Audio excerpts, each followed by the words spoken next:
Hello, physics scholars. I am sitting here on my patio in Pacific Beach with a cup of coffee, and I'm honestly feeling a little bittersweet because, well, the sweet is because we just intersected our lives for a whole year for many of you, and for 6 months for the rest of you. And that intersection was at this moment in your life when you're building your career, you're building your future, you're building your dreams, and that is beautiful, and I take it really seriously, and I feel really grateful and honored that I got to be a part of at least that one year.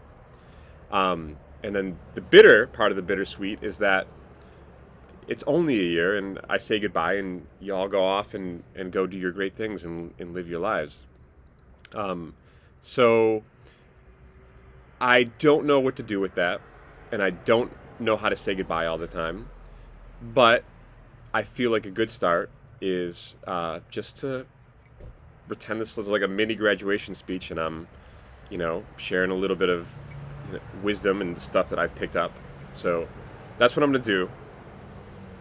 I've shared lots of quotes with you over the course of the last year, but they've mostly been other people's quotes, and so this time I'm going to share three of my own. Okay, and I hope that they're of value to you and they rattle around your brain. And if you ever feel stuck, um, maybe they can help at some point. So, my first quote, my first tip for life, and I should say that these three tips that I'm going to share, they came as a result of learning through a lot of my own failures, which there's been plenty. Um, Many of you don't know that I originally was going to be an academic physicist. Well, first I was going to be a rock star. Then I was going to be an academic physicist. Then I got into a lab and I felt really lonely. So I went to law school and I started becoming an international human rights lawyer. Then I went back to physics grad school in a different program.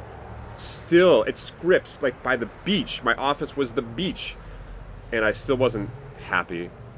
And then it was only after all that that I was like, wait, I should be teaching. That's the only time I've ever been happy. Um, and then I became a writer, and then I became a teacher again. Um, so life isn't always as like one smooth trajectory as you think it's going to be. Sometimes it takes some experimentation, and you learn a lot along the way. And that's what I hope to share with you. Okay, enough gabbing, Scott. Rule number one, tip number one for life is clarify your values. And I know this is something that as teachers we're always so bad at doing. As teachers, we always impose our own values on you. But let's face it, life is complicated, okay? And there's not a lot that tells us what the right thing to do is when life gets complicated. But if there's any one good compass, it is our values. And what by values I mean, what are those things that just live inside of us, that drive us, that make life meaningful, that fill our lives with purpose, that makes us want to get up in the morning? What are those things for you? Okay? And the list could be so long. Okay? It could be creativity. It could be contribution, service, integrity. It could be love. It could be adventure. It could be thrill. It could be growth. It could be discovery. It could be, financial comfort, right? And that's fine too. But all of us, there are these things that live in us that are kind of mysterious. Like, where does it come from? Well, for example, my three biggest values are creativity, contribution, and adventure, right? I love just discovering and exploring the world, and that brings so much joy and fulfillment to my life. And I don't know why those are my values. I don't know why that makes life meaningful. But what I do know is that when I live my life, all right, when things get hard, if I remind myself of my values and I make my decisions in a way that serves those values, then even if it's the hard decision, I feel more fulfilled in the end, right? So if I'm really, really stuck in life and, you know, between two options, and then the option that I choose is in service of contribution, right? Of giving back to the world, I feel good. I feel filled up. So I just want to emphasize to take a moment, take some walks, and really ask yourself, what are those things for me? What is it that really makes my life meaningful? Because we're creatures of meaning. That's all there is to it. We're creatures of meaning, and that's what lets us feel like we lived a good life, a fulfilling life. Okay, number 2. This is basically a summary of all the quotes I've given all year. Number 2, learn to notice the stories that your mind tells you. Okay? Your mind is a story machine. It's like a radio station. It's designed to be that way so that you can solve problems, right? So what are those? What is it telling you? Sometimes it tells you awesome things, right? Sometimes you wake up in the morning, you're like, damn, I'm good. Life is good. I am capable of everything. And sometimes it tells you things that are very limiting. And sometimes the only difference between a successful person and a person that has not achieved their dreams is that they're listening to the wrong stories in their heads, telling them what they can and can't do, telling them what they're worth and what they're not worth. So I want to share just 2 very common stories that human heads like to tell, and I'm suggesting, inviting you to notice when they come up so that you can say, thank you very much, I'll be fine. Okay, story number 1 is, I am not worth much until I blank. And the blank could be until I graduate, until I get an A in this class, until I get my dream job, until I get married, until I've had kids, until I've bought a house, right? This is a dumb story. It's not true. As a human being, you have this intrinsic value, this intrinsic worth. You are the most amazing creature in the planet, right? Filled with all these talents and abilities and feelings and emotions and interests and drives, right? You have intrinsic worth, and all that other stuff, graduating, getting your dream job, getting married, having kids, that's fun. That's play, right? But it does not define your worth. You're already a completely worthy person that deserves all the very best things in life. Okay? Number 2, second most common story that minds like to tell us is, I have failed if I change my mind and do something different than what I always thought I would do. Okay? This is also really common. People stay so long in the wrong jobs, in the wrong majors, in the wrong relationships, because there's this feeling or this story that your mind tells you that you failed unless you stick to the thing that you always thought you were going to do. No, not necessarily.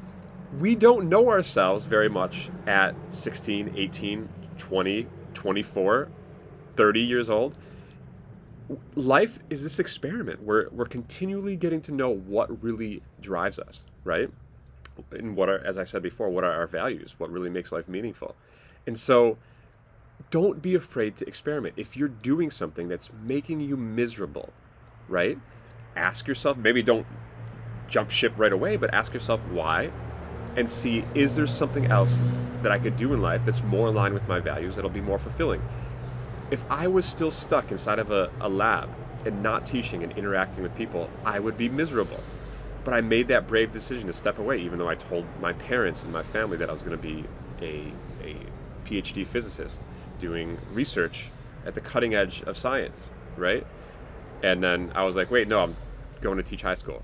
And then, later I taught college. But I made that hard decision, and it was the best decision I've ever made. And there's many other stories that your mind loves to tell you. And notice them. If you feel limited in some way, if you're feeling like some kind of a no inside here, it probably means there's some silly story that you're telling yourself, and that you can just be like, I see you, and I'm going to do what I care about anyway. All right. Last little tip before I get out of here, and that is, ready? Fear is never a good reason not to do something you care about. Fear is never a good reason to not do something you care about. And fear can be replaced with some other words. Anxiety. Anxiety is never a good reason not to do something you care about. Depression. Depression is never a good reason not to do something you care about. Okay? I'll be open and honest. I spent a long period of time in my 20s very afraid of a lot of stuff. Like good old classic social anxiety all the way up to, feelings of unworthiness, right? And even a little bit of depression. At some point, because of a very, very, very important teacher who I'm so grateful for, I learned that even if I'm terrified of something, even if I feel scared or sad or depressed or lethargic, I can still move my hands and move my feet in the direction of the things that I care about, right? And that's the only reason why I've built a life that I really love and feel really lucky about. That's the only reason. Is because even when my brain and my heartbeat was screaming no, I still said yes. So practice saying yes to everything, even if it's scary, as long as it's something that's important to you, right? You don't have to say yes to the things that don't really matter, right? But if it's something that you can tell is important to you and would make life meaningful, say yes, even if there's fear there, even if there's depression, even if there's this feeling of unworthiness. Because they're like clouds. Those feelings, they're going to come and go for your entire life. I still get them. So say yes in spite of it. And you may find out that long enough time goes by saying yes, then the fear and some of that depression maybe goes away a little bit. Okay? And maybe you sit there and you just enjoy what you've built. So that's all. I hope those are helpful in some way. And I'm going to stop gabbing and just say that it was an honor to be a part of this year of your life. And I invite you to keep in touch and share your celebrations, share even your failures, and know that you got a fan and a cheerleader out there, wishing for all the best in your life. All right. Thank you for everything. Cheers.